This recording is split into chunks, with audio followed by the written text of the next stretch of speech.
Ladies and gentlemen, welcome to the Daily Report with Marcus Short, hosted by Zahi Studios Network. I am your gracious host, Marcus Short. Let's get right into it. We have a very exciting episode with you guys today, featuring DJ and author Brian James. Now, Brian James is a very eclectic and Renaissance man. He has a book out. We'll get to that, and we'll show you exactly where to find it. On this show today, we'll be discussing politics, race, anything that you can imagine. For example, when it comes to politics, okay, very interesting year for the United States, okay? The Republican Party, we don't know what they're doing. It is funny though. So let me tell you a joke, okay? Martin Luther King's Day just passed. Ironic thing about that is Donald Trump saw Martin Luther King's shadow. That means there'll be 6 more months of racism. But we want listeners from all walks of life. White, black, Hispanic, Asian, Puerto Rican. But if there's any white listeners out there, I got a question for you. What do you call a black person that flies an airplane? A pilot, you racist. Now, I am very excited for this episode. We're gonna be doing pranks, we're gonna be doing skits, we might be doing both. Okay, now this is a very, very tremendous time to be living in America. You know, we got technology booming like none other. For example, you know, I've noticed that anytime I'm dating a new girl, there's always some form of technology involved. And anytime I'm dating a lady, you know, after about 3 weeks, she starts to remind me of, say, an app from the Apple App Store. Hear me out. After about 3 weeks, she'll start asking me these questions like, what's your location? Rate me. 1 to 5. Do you like? Also, I need access to all your contacts. There's some amazing things going on. We're going to be talking about it here on the Zahi Studios Network. And it's going to be a great time. You guys are going to learn some new things. Especially tonight, you're going to learn a little bit more about DJ Brian James, his story, his background, what inspires him, especially what inspired him to write his book. And hopefully, it inspires you to not only maybe write your own book, but chase your dreams, things that interest you, that you might have not had the audacity to act on, had the ambition to act on. Watching this show on Zahi Studios Network is going to propel you into that atmosphere that allows you to do exactly what you want to do. Along with jokes, like I said, we'll keep it humorous, we'll keep it safe, we'll keep it clean, but don't watch us around your grandparents. Do watch us around your grandparents, don't watch us around, don't. It's up to you. But bottom line is, you're gonna have fun, we're gonna have fun, I'm certainly gonna have fun. I feel blessed to be asking these great people these great questions and having this great dialogue and this great conversation. I'm excited, I hope you are. Tune in, Daily Report with Marcus Short at the Zahi Studios Network. Let's get right into it. When we signed on 60 years ago, no one could have imagined how Central Indiana would grow. Or the history that we would bring to you each night. There have been lots of changes. And more than 80,000 newscasts. But what we've learned through the years is that it's not just about covering the news. It's about being a part of our community. And being there for each generation of Hoosiers. Together, we've been through a lot in 60 years. And we're not done yet. Today, tomorrow, and always. This is Wish TV. Welcome back to the Daily Report with Marcus Short. Now we're about to get right into it. We're about to introduce a segment called Don't Get Me Started. Now what I'm about to do is I'm about to go over here to this beautiful Zahi Studios Network cup right here. And I'm going to be stirring up the pieces of paper that are in it. Now on each strip of paper in here, there's a different topic written down on it. And I'm going to talk about that topic. It's probably some stuff that you don't want to get me started on. So here we go. Stirring it up. There we go. And our first topic, drum roll.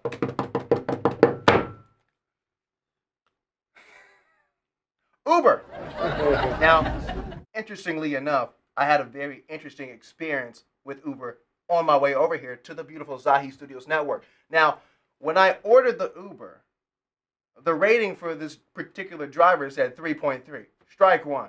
The man pulls up in a car that I didn't even know Ubers could be driven by. You know, it was an old car, but for a good reason, because it was probably made the same year that this driver was born. Because the man was every bit of 269 and a half years old. You know, and I get in the car. You know, I'm a nice guy, so I'm going to, you know, I'm not going to just cancel the ride and get a new Uber because that's fake. You know, so I get in the car, and the guy's like, "Hey, where can I take you to?"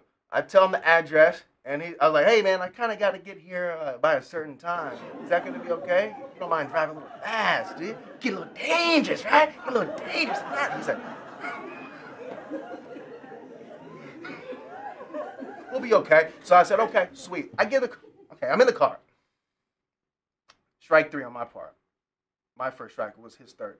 Okay, so we're cruising along, and everything is actually fine, you know, for the first 10 minutes. Then his GPS goes on to say, "Excuse me, there is an accident up ahead. And to save you 25 minutes, I have an alternative route for you. It will save you 25 minutes if you take this different route. Please accept." Now I'm like, "Oh, that sounds good. Get to the studio on time, everything will be all good, all gravy, right?" Nope! I look at him, expecting him to be jumping on that accept button to accept the new route. 10 seconds goes by. He doesn't look at it. I say, "Hey, buddy, you gonna accept that route?" He looks at me dead in the eye and says, "I don't know that route." You don't know that route? That's the beauty of it. Solutions and alternatives. Alternatives and solutions. What's the big deal? Everybody wins, right? No, but I didn't think too much of it at the time, you know, until we got about 10 minutes away from the location. We're at I-70 and literally standstill traffic, like Los Angeles, California. In my head, I'm thinking, "Oh, man, that was actually a big deal." Of course, right? And don't get me started on Uber, okay? Okay. Anyway, let me go on to the next topic because I'm getting pretty angry right now. Okay. Next topic. Oops. Politics. Don't get me started on no dang politics, all right? Okay, perfect example. Okay. Why did Obama get elected for 2 terms? Because all black men get longer sentences. Now, Obama actually has a very interesting viewpoint on immigration laws. And you know, the Republican candidate this year, one of them, Marco Rubio, the Latino male, you know, he actually has a very interesting viewpoint on immigration laws as well. And he's Latino. That's why it's relevant. That's why I said that, okay? Okay? I have Hispanic exes. I'm not racist. Okay, listen. Okay, listen. Now, Marco Rubio actually said, he's so strong. No, listen. Check. No, Marco Rubio is so strong on his viewpoints for immigration that he's actually going to deport himself on Tuesday in protest. Don't get me started on no dang politics. Next.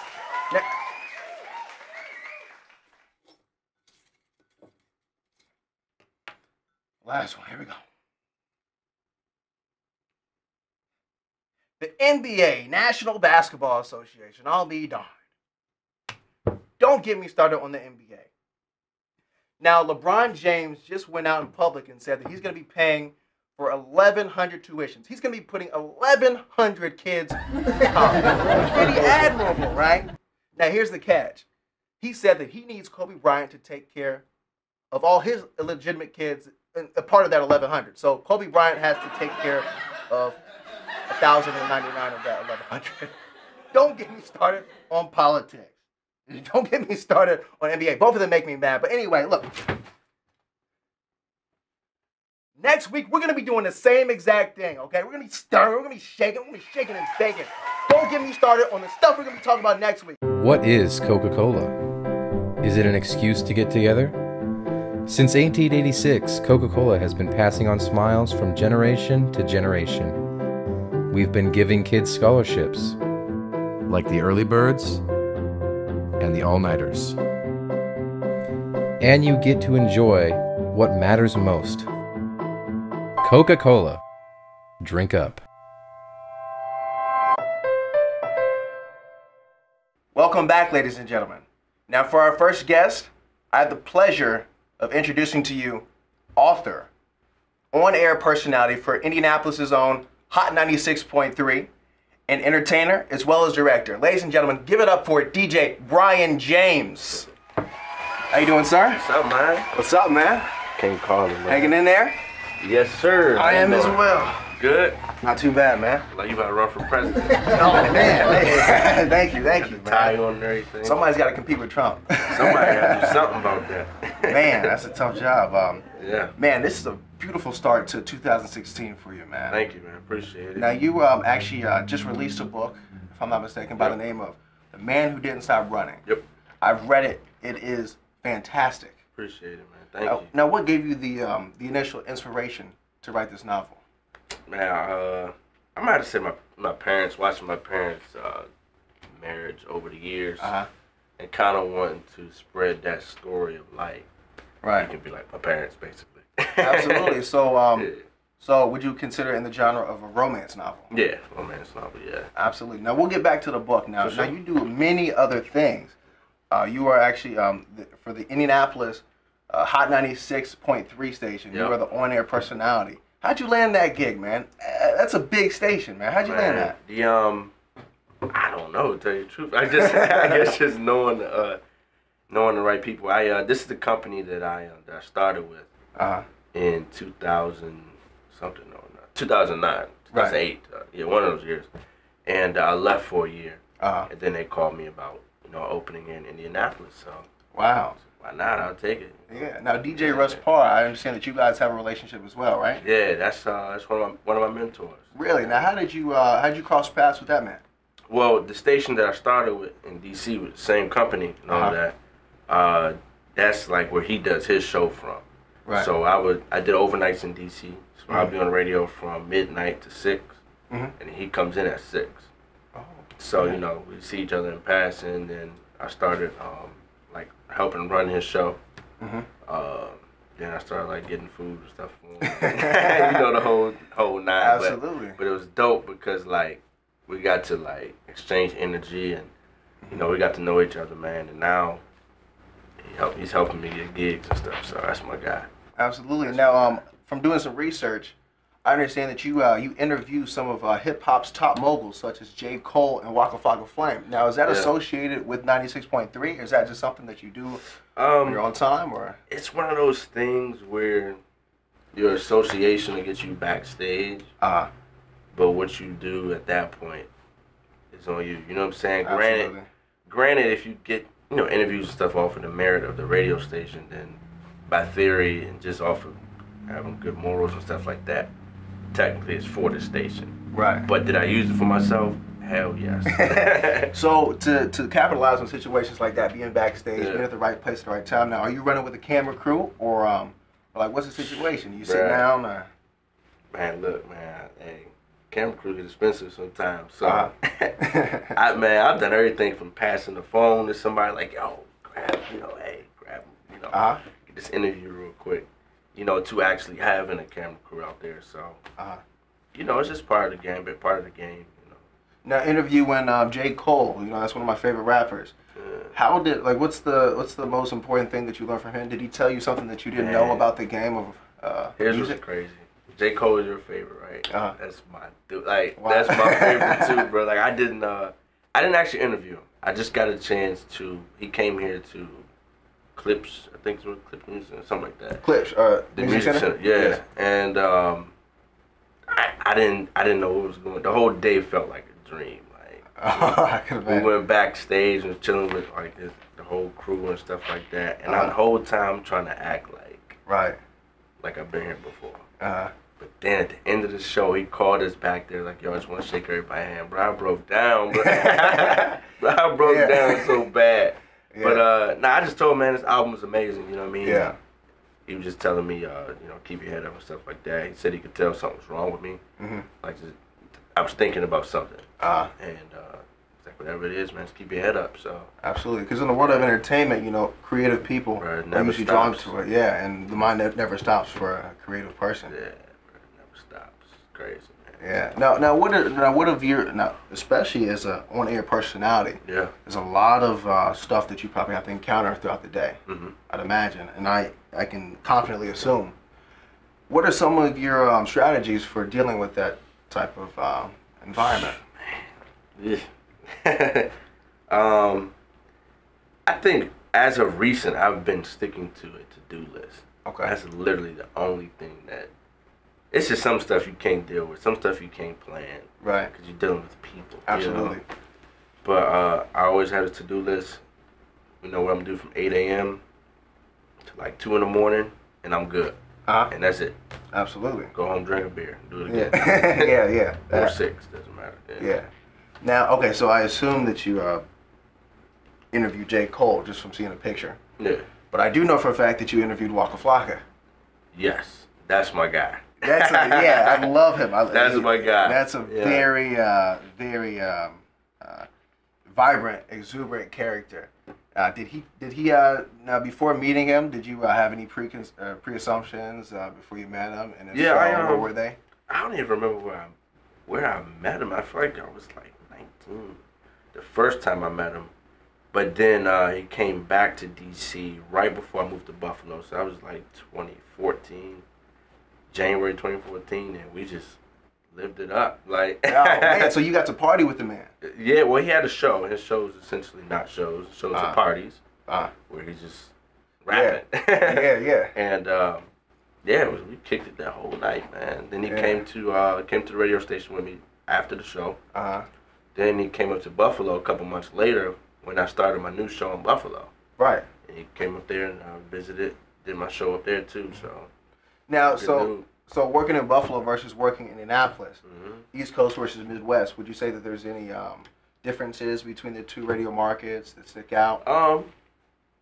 The beautiful thing about not entertainment, scratch that. The beautiful thing about media is like you get to dive into cities' energies. So every city has a different vibe. Like you cut the radio on, you hear it, watch the news, they have a different vibe, different energy. So it's definitely different in that regard. But, you know, it's two great places, man. Yeah. I enjoyed it out there, too. I spent a lot of time in Toronto, too. It's Buffalo and Toronto, like an hour apart, so hour and a half. So. Yeah. Speaking of geography, now, some of the listeners who aren't too familiar with the geography of New York, how close is Buffalo actually to New York City? And if it's very close, how often did you go visit New York City and have fun down there? The crazy part is, in Indianapolis, we're actually closer to Buffalo. Really? Than Buffalo is closer to New York City. Interesting. Yeah, but I went to New York City probably twice a month. I went to Buffalo because the flights is dumb cheap going from Buffalo to New York City. So, but yeah, it's about 8.5 hours between the two, and then I think we are like 7 and 20. Yeah. From Buffalo, so. Okay. Crazy, bro. So what's the toughest thing about the profession of being a DJ? Of being a DJ or like being on radio type thing? Both. Being a DJ, it's hard for I don't want to sound crazy. I don't care. I'm crazy. I don't care. I don't know if I'm crazy or not. But it's hard for a thinker to be a DJ. I think a lot. Yeah, bro. yeah. So I be in the club like, I don't want to play your song. Like when people call, hey, can you play something? No. Yeah. Not like, I remember actually the first time we sat down and talked. What? You were actually gonna be DJing at Lava that night, right? If I'm not mistaken. I think. Yeah, I don't know. I think. And so. he was like, "Man, what do they like down there? You know, Yeah, what did you actually?" See, that's the thing. When you deal go with to that? another city, you gotta figure out what you like. When I moved here, the Midwest has a whole different taste of music. Right. Music that I've never been exposed to. Yeah. So like, I'm still at a loss for real. Like. Absolutely, I definitely get that sense because me as an East Coast rapper fan, you know, the East Coast rap style is more like hustle and you know, get it as much as you can. Aggressive. Absolutely. Versus like you said, the West Coast being very relaxed and chill. Now, I want to talk more about your book. Okay. But before we get into the details of your book, The Man Who Didn't Stop Running, we're going to take a quick break and we'll be right back, guys. When we signed on 60 years ago, no one could have imagined how Central Indiana would grow. Or the history that we would bring to you each night. There have been lots of changes, and more than 80,000 newscasts. But what we've learned through the years is that it's Not just about covering the news It's about being a part of our community. and being there for each generation of Hoosiers. together, we've been through a lot in 60 years. And we're not done yet. Today, tomorrow. And always. This And we're back. The Daily Report with Marcus Short. I'm your host, Marcus Short, accompanied here with Brian James. Now, Brian just wrote his first novel, The Man Who Didn't Stop Running. It is a fantastic novel, available on Amazon right now. Go get it. Now, Brian, this is your first novel, and it's a romantic novel. Can you tell the audience a little bit about what it exactly stems from, the romance element, and exactly about where the main character is coming from? So like, okay. Remember I said I'm not crazy, or I might actually be crazy, because literally all this stuff just. Like, I hear you. I deal with the same stuff. don't. Off the I record. don't know if the character is a derivative of myself or not. Like, kind of had different qualities of me, but essentially I just try to compact everything into one character, and that's the main character, Austin.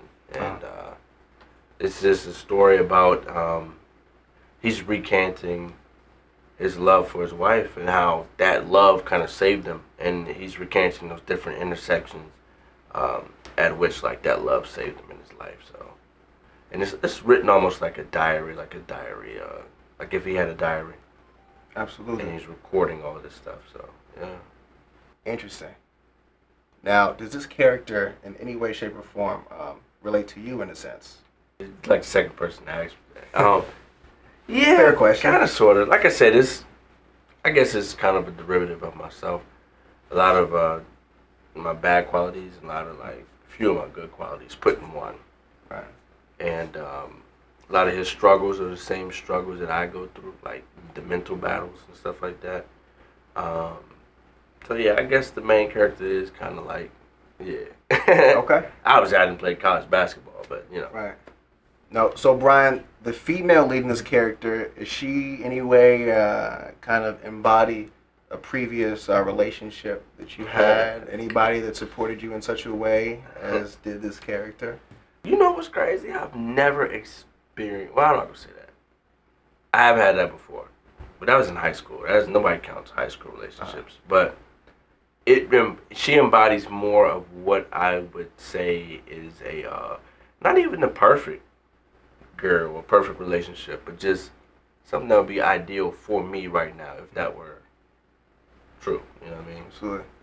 So it's not really a reflection of an ex or somebody I'm talking to now. You know what I mean? It's just random.